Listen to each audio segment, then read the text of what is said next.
Sir, ఢిల్లీలో ఆప్ party ఓడిపోవడానికి గల ప్రధాన కారణాలేంటి? ఇంత దారుణమైన పతనానికి గల కారణాలు. చాలా మళ్ళీ తిరిగి మనుగడ సాధించగలుగుతారా? చాలా మంచి ప్రశ్న అండి. ఆప్ పార్టీ ఆమ్ ఆద్మీ పార్టీ ఇది స్థాపించింది ఫౌండర్ ప్రెసిడెంట్ కేజ్రీవాల్. అరవింద్ కేజ్రీవాల్ గారు. అరవింద్ కేజ్రీవాల్ గారు ఒక ఐఆర్ఎస్ ఆఫీసర్గా వాలంటరీ రిటైర్మెంట్ తీసుకొని ఆయన ఈ పార్టీని స్థాపించడం జరిగింది. అంటే ఎవరి అరవింద్ కేజ్రీవాల్ అనేది ఒక ప్రశ్న వస్తుంది. ఈ అరవింద్ కేజ్రీవాల్ హర్యానా హిస్సార్ దగ్గర జన్మించిన వ్యక్తి. అయితే ఆయన చదువుల్లో నేర్పరి. ఐఐటి ఖరగ్పూర్లో చదువుకున్నారు. ఐఐటి ఖరగ్పూర్లో చదువుకుని ఐఆర్ఎస్కి సెలెక్ట్ అయ్యి ఇన్కమ్ ట్యాక్స్ డిపార్ట్మెంట్లో పనిచేయటం జరిగింది. అయితే ఏంటంటే ఇక్కడ ముఖ్యమైన విషయం, ఆ ఢిల్లీలో పనిచేసేటప్పుడు ఆయన పనిచేసే సమయంలోనే పరివర్తన్ అనే సంస్థని ఒకటి స్థాపించారు. ఆ సంస్థకు ప్రధానమైన ఉద్దేశం ఏంటంటే ప్రజలు ఇబ్బందులు, అంటే జనరల్గా ప్రజలకు ఇబ్బందులు ఏముంటాయండి? ఎలక్ట్రిసిటీ, పవరు, డ్రింకింగ్ వాటరు, విద్య, ఆరోగ్యం, వీటి మీద ఆ సమస్యల మీద ఫోకస్ చేసి అసలు ప్రభుత్వం వీటికి ఎంత ఖర్చు పెడుతుంది, వీళ్ళు లెక్కల్లో చూపిస్తున్న ఖర్చు అంతా కూడా ప్రజలకు వెళుతుందా అనేది ఆర్టీఐ యాక్ట్ ద్వారా, ఆర్టీఐ యాక్ట్ను కూడా మరి తీసుకురావటం కోసం అన్నా హజారే గారు కూడా ప్రయత్నం చేశారు బాగానే. అయితే మన్మోహన్ సింగ్ గారి ప్రభుత్వం ఈ ఆర్టీఐ యాక్ట్ని తీసుకురావటం జరిగింది. ఆ యాక్ట్ను ఉపయోగించి ప్రభుత్వంలో ఉన్న లోటుపాట్లన్నింటినీ తెలుసుకుని ఒక స్వచ్ఛంద సంస్థ ద్వారా చేయటం మొదలుపెట్టారు. అది సక్సెస్ అయింది. అది ప్రజల్లో మరి అన్నా హజారేతో పాటు యాంటీ కరప్షన్, అంటే కరప్షన్కి వ్యతిరేకంగా దేశవ్యాప్తంగా అన్నా హజారే ఉద్యమం చేస్తే అందులో ఈయన కూడా ప్రధానమైన పాత్రను కేజ్రీవాల్ గారు తీసుకోవటం జరిగింది. అయితే 2006లోనే ఈయన తన ఉద్యోగానికి రాజీనామా చేశారు. చేసినా కానీ కాంగ్రెస్ ప్రభుత్వం, అప్పుడు ఢిల్లీలో షీలా దీక్షిత్ నాయకత్వంలోని కాంగ్రెస్ ప్రభుత్వం వచ్చింది. షీలా దీక్షిత్ అప్పటికి 10 సంవత్సరాల పాటు ముఖ్యమంత్రిగా పనిచేశారు. ఆయన చివరి టర్మ్, అంటే చివరి 5 సంవత్సరాల పదవి కాలం సమయంలో ఇది జరిగింది. అప్పుడు రిజైన్ చేసినా కానీ యాక్సెప్ట్ చేయలేదు కాంగ్రెస్, కేంద్రంలో ఉన్న కాంగ్రెస్ ప్రభుత్వం దీన్ని యాక్సెప్ట్ చేయలేదు. ఎందుకనంటే ఆయన చదువుకోవటానికి విదేశాలకి వెళ్ళినప్పుడు కొంత అప్పు గవర్నమెంట్ నుంచి 0 ఇంట్రెస్ట్ తోటి తీసుకున్నారు. కాబట్టి ఆ డబ్బులు 9 లక్షలు సుమారు, అవి కడితేనే మేము మిమ్మల్ని రిలీవ్ చేస్తామని గవర్నమెంట్ కండిషన్ పెట్టింది. ఈయన ఏంటంటే చివరికి 2011 ఈయన ఉద్యమంలో బాగా పేరు వచ్చింది. దాదాపు 5 సంవత్సరాల పాటు వాళ్ళు రిలీవ్ చేయలేదు. రిలీవ్ చేయకపోతే చివరికి 2011 డిసెంబర్లో రిలీవ్ చేస్తారు.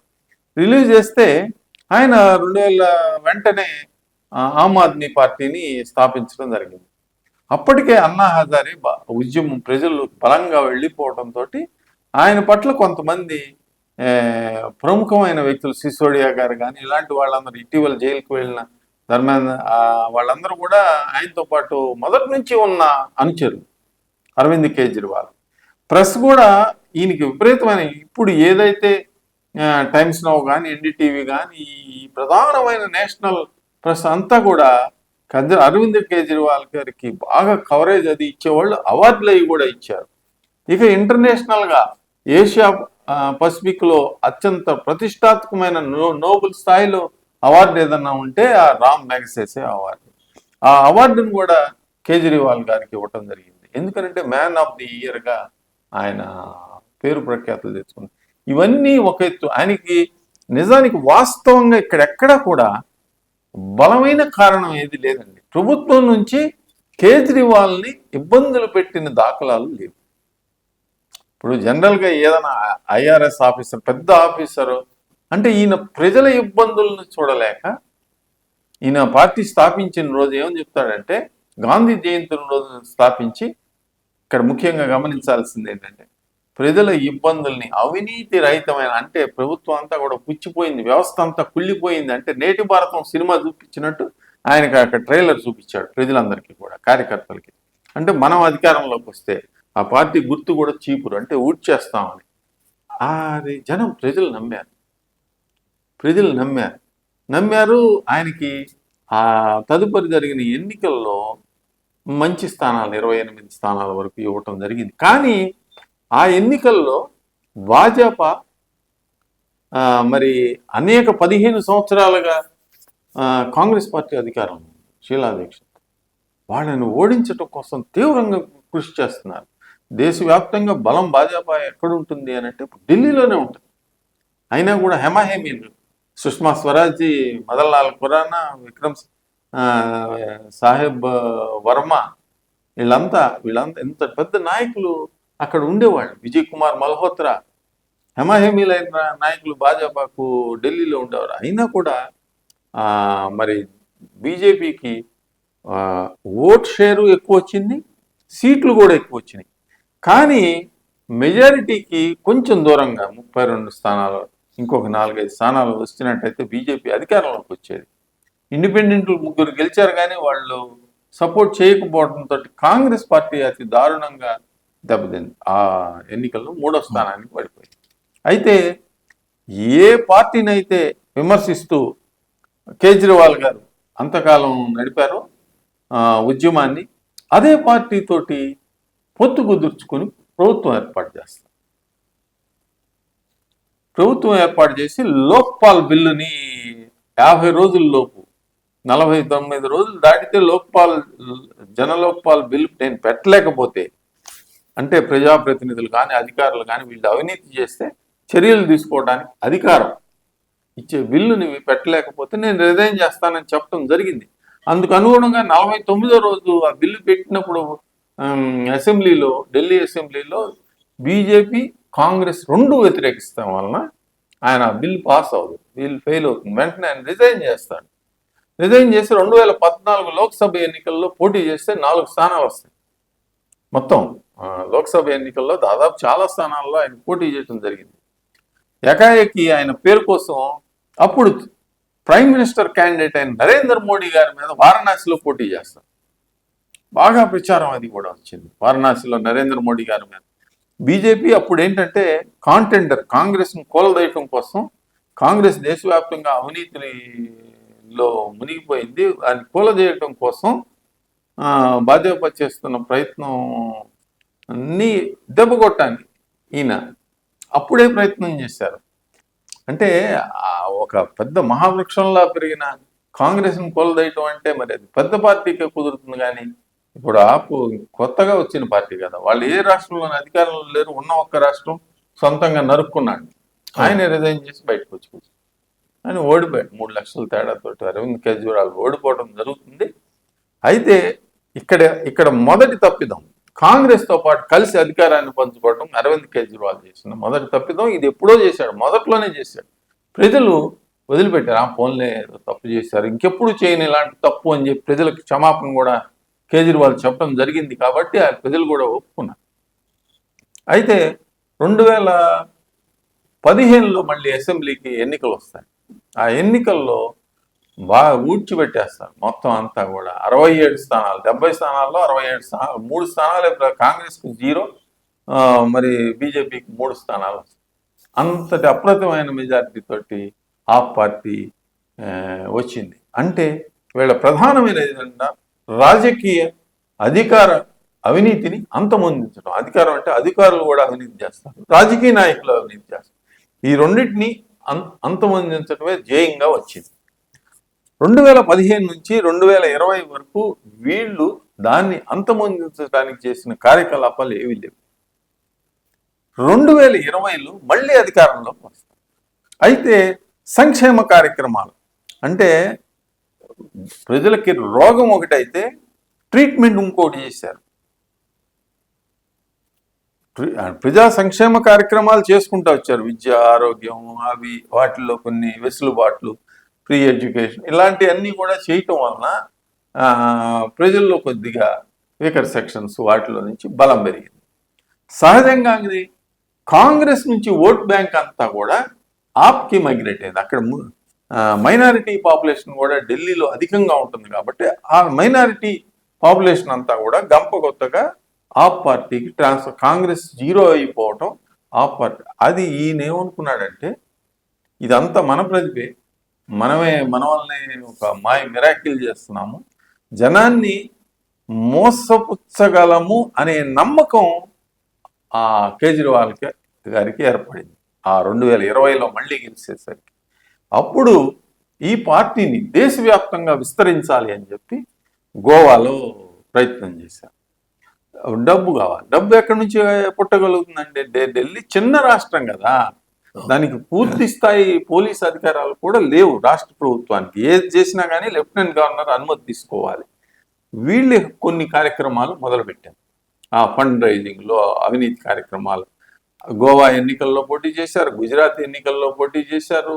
ఇందులో గోవా ఎన్నికల్లో అయితే మరి తీవ్రమైన దెబ్బ కాంగ్రెస్ పార్టీకి తగిలింది. అధికారంలోకి వచ్చే పార్టీ ఆగిపోయింది. ఇక ప్రతి రాష్ట్రంలోనూ వీళ్ళు కాంగ్రెస్ పార్టీకి అడ్డుపడతా ఉన్నారు ఆప్ పార్టీ. దాంతో కాంగ్రెస్ పార్టీ కూడా అలర్ట్ అయ్యారు. అలర్ట్ అయ్యి ఢిల్లీలో వాళ్ళు చేసిన కార్యక్రమం ఏం లేదు, పెరగడానికి చేసిన కార్యక్రమం కాంగ్రెస్ పార్టీ కూడా సున్నానే చెప్పాలి.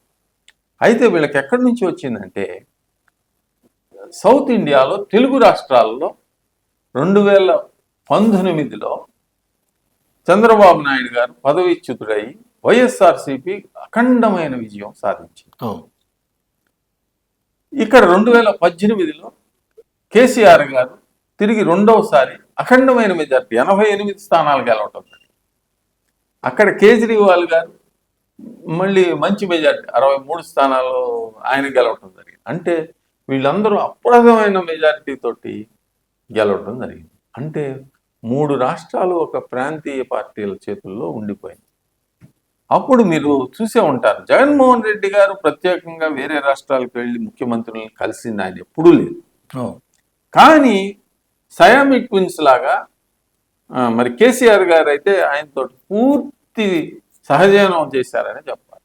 వీళ్ళిద్దరూ కూడా బీజేపీకి ప్రతి బిల్లుని, ఎందుకంటే వాళ్ళకి ఇబ్బంది లేకుండా ఇక్కడ కేసీఆర్ గారు తెలంగాణలో గెలవటానికి భాజపా పూర్తి సహాయ సహకారాలు 2018 ఎన్నికల్లో ముందస్తు ఎన్నికలకు వచ్చినప్పుడు యాక్సెప్ట్ చేసి కేసీఆర్ గారికి ఇచ్చారు. అప్పుడు అందుకు తగ్గట్టుగానే కేసీఆర్ గారు కూడా ఆయనకి అవసరమైన బిల్స్ అన్నిటికీ కూడా సపోర్ట్ చేశారు.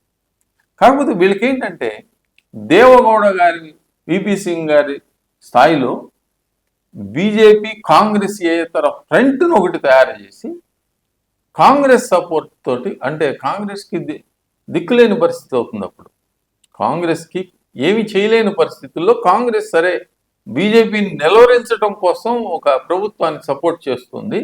కాబట్టి అలాంటి ప్రభుత్వాన్ని సపోర్ట్ చేయడం కోసం ఆప్ పార్టీ కొన్ని చిన్న చిన్న రాష్ట్రాల్లో వీళ్ళు, ఇక్కడ 42 సీట్స్ ఉన్నాయి, తెలంగాణ, ఆంధ్రప్రదేశ్, ఈ రెండింటిని క్యాప్చర్ చేయగలిగితే ఒక కన్సిడరబుల్ 70-80 స్థానాలు ఉంటే కేంద్రంలో అధికారంలోకి రావచ్చు అనేది ఒక అంచనాగా కేసీఆర్ గారికి ఉండేది. అందుకనే మహారాష్ట్ర ఎక్స్పెరిమెంట్ అని, మరి కర్ణాటకలో జనతాదళ్ ఎక్స్పెరిమెంట్ అని, జనతాదళ్తో చాలా సన్నిహితంగా ఉండేవాళ్ళు దేవగౌడ గారి కుమారస్వామి గారు. మీకు ఎప్పుడైతే కల్వకుంట్ల కవిత గారు ఢిల్లీ మద్యం కేసులో ఆ కేసు వివరాలు అవి బయటపడినాయో, వీళ్ళంతా కూడా వీళ్ళ అప్పటిదాకా భాజపా చూసి చూడనట్టు వ్యవహారం సాగింది.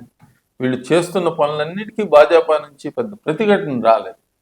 ఎప్పుడైతే వీళ్ళు పరిధిని దాటి ప్రవర్తిస్తున్నారో భాజపా స్లోగా షిఫ్ట్ అవటం ప్రారంభించింది. తెలంగాణలో కేసీఆర్ గారికి టైట్ చేశారు పైటిస్తూ, ఇక ఆంధ్రప్రదేశ్లో జగన్మోహన్ రెడ్డి గారికి దూరంగా పొలిటికల్గా జరుగుతూ ప్యారలల్గా చంద్రబాబు నాయుడు గారితో బిహైండ్ ద సీన్స్ మంతనాలు జరిపారు. మరి ఢిల్లీలో ఆప్ని కంట్రోల్ చేయడం కోసం ఆయన కేసులు తెలియదు. ఢిల్లీ వాళ్ళ చేతిలో పని కదా, పోలీస్ యంత్రాంగం అంతా లెఫ్టినెంట్ గవర్నర్ చేతిలో ఉంటుంది, అధికార యంత్రాంగం అంతా వాళ్ళు చెప్పినట్టు వింటారు. మరి ఆ కేసు వివరాలన్నీ తీసి ఆ కేసు బుక్ చేశారు. ఢిల్లీ మద్యం కేసులో బేస్ బుక్ చేసి సాక్షాత్తు డిప్యూటీ సీఎం అయిన సిసోడియాని అరెస్ట్ దాకా వెళ్ళింది. ఇంకొక సీఎం, అప్పటి సీఎం కేసీఆర్ గారి కుమార్తె అరెస్ట్ జరిగింది. ఇక కేజ్రీవాల్ గారి మీద కూడా కేసు బుక్ చేసింది. దానికి లెఫ్టినెంట్ గవర్నర్ అనుమతి ఇచ్చారు, ఆయన కూడా అరెస్ట్ చేశారు. ఇన్ని వ్యవహారాలు జరిగినాయి అని అంటే ఒకే ఒక్క కేసు, ఆ తీసిన కేసు ఢిల్లీ మద్యం కేసులో అడ్డంగా బుక్ అయిపోయారు. ఇది ఈ మద్యం లావాదేవీల్లో ఉన్న పెట్టుబడిదారులందరూ జగన్మోహన్ రెడ్డి గారి వ్యక్తులు. లైజన్ కల్వకుంట్ల కవిత గారు, అక్కడ అరవిందో, వీళ్ళు మీరు వెళ్ళిన వాళ్ళందరూ అక్కడ జైలుకి వెళ్ళిన వాళ్ళ వివరాలు చూస్తే విజయసాయి రెడ్డి గారి బంధువులే ఉన్నారు. అంటే ఆయన కనిపించకుండా ఆయన ఆ మద్యం అనేది తయారు చేసే కంపెనీలు అన్నీనేమో జగన్మోహన్ రెడ్డి గారు కంట్రోల్ చేస్తారు. ప్లాన్ ఎగ్జిక్యూషన్ అంతా కూడా కల్వకుంట్ల కవిత గారు, ప్రభుత్వం ఢిల్లీలో. ఈ ట్రయాంగిల్ నెక్సస్ ని బీజేపీ బ్రేక్ చేసింది అని మనకి వస్తున్న వార్తలను బట్టి తెలుస్తాం.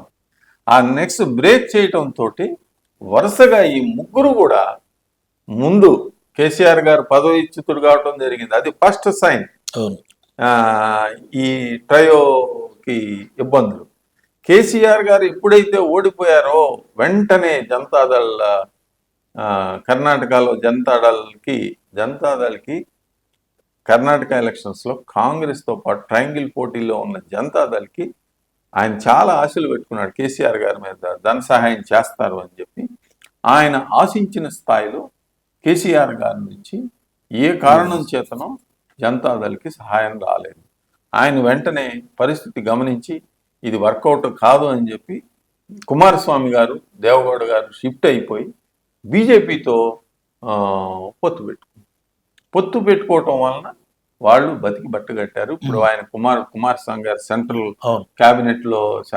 క్యాబినెట్ మినిస్టర్గా ఉన్నారు, దేవగౌడ గారు రాజ్యసభలో ఉన్నారు. ఇలా ఇదంతా కూడా ఒక చరిత్ర.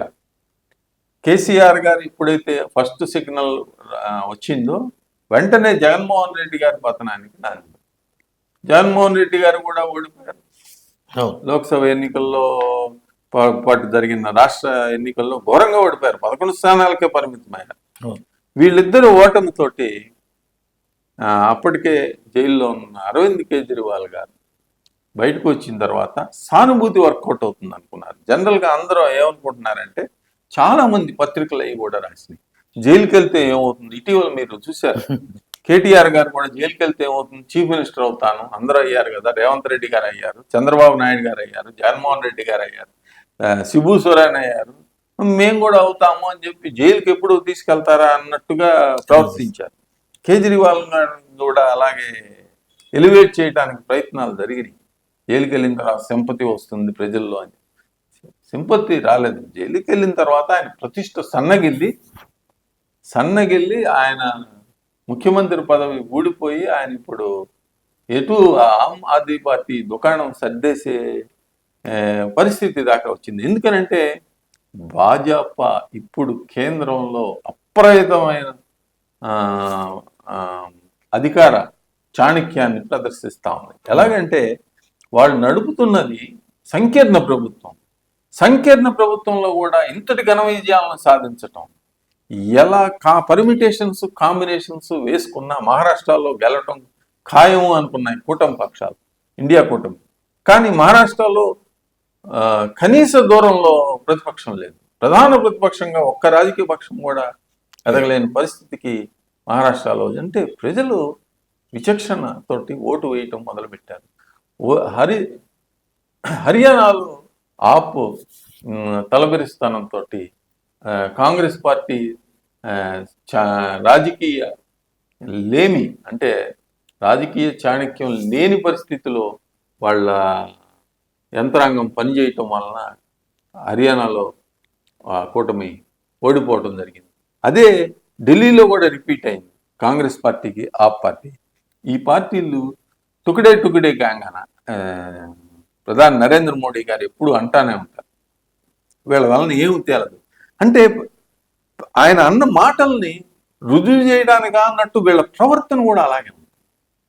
ఇప్పుడు వీళ్ళు అరెస్ట్ అయి వెళ్ళిందేమో అవినీతి కేసుల్లో, మరి చేసే పనులేమో కలిసి పోరాటం అనేది ప్రతిపక్షాలకి లేదు. మరి లేనప్పుడు భాజపాకు ప్రత్యామ్నాయం ఉందండి. ఇప్పుడు ఈ 3 పార్టీలు కూడా కోలుకోలేని డబ్బా. ఆప్ మెయిన్ ఏంటంటే ఆపే వీళ్ళకి ఆశాదీపం. వీళ్ళు కాంగ్రెస్ తోటి సంబంధాలు లేవు, వీళ్ళకి భాజపా తోటి సంబంధాలు లేవు. ఇప్పుడు తెలంగాణలో కూడా భారాస అవసరం ఎవరికి ఉందండి? ఎవరికి ఉంది చెప్పండి? ఎవరికి లేదు. కాంగ్రెస్ కి ధీటుగా భాజపా ఎదుగుతాను కదా ఓన్గానే. చాలా మంది నాయకులు భాజపాలో మైగ్రేట్ అవడానికి సిద్ధంగా ఉన్నారు.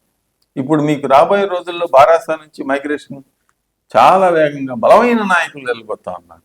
ఇప్పుడు ఆప్ దుకాణం ఢిల్లీలో సర్దేశారు. పంజాబ్లో ప్రభుత్వం కూలిపోయే అవకాశం కూడా ఉన్నది. మాన్ ప్రభుత్వం ఏ క్షణానైనా అది కూలిపోవచ్చు రాబోయే రోజుల్లో. ఇలాంటి పరిస్థితుల్లో రాజకీయాలు నడుస్తున్నాయి. అందుకని ప్రజలు విచక్షణతో ఓటు చేస్తారు. ఒక్కసారి మీరు చెప్పిన మాటలు నమ్ముతారు, కానీ అది అవకాశంగా తీసుకొని అవినీతి రహితమైన పాలన చూపిస్తాను అని చెప్పి అవినీతి కోపంలో కూరుకుపోయిన కేజ్రీవాల్ గారిని ప్రతి రాజకీయ నాయకుడు నేర్చుకోవాల్సిన, రాజకీయాల్లో ఉన్న ప్రతి రాజకీయ నాయకుడు నేర్చుకోవాల్సిన గుణపాఠం కేజ్రీవాల్ గారి ఉత్థాన పతనం. మరిన్ని అప్డేట్స్ కోసం మా కాయ్ టీవీని సబ్స్క్రైబ్ చేసుకోండి. మా వీడియో కనుక మీకు నచ్చినట్లయితే లైక్ చేయండి, షేర్ చేయండి. మీ విలువైన అభిప్రాయాలను కామెంట్ బాక్స్లో తెలియజేయండి.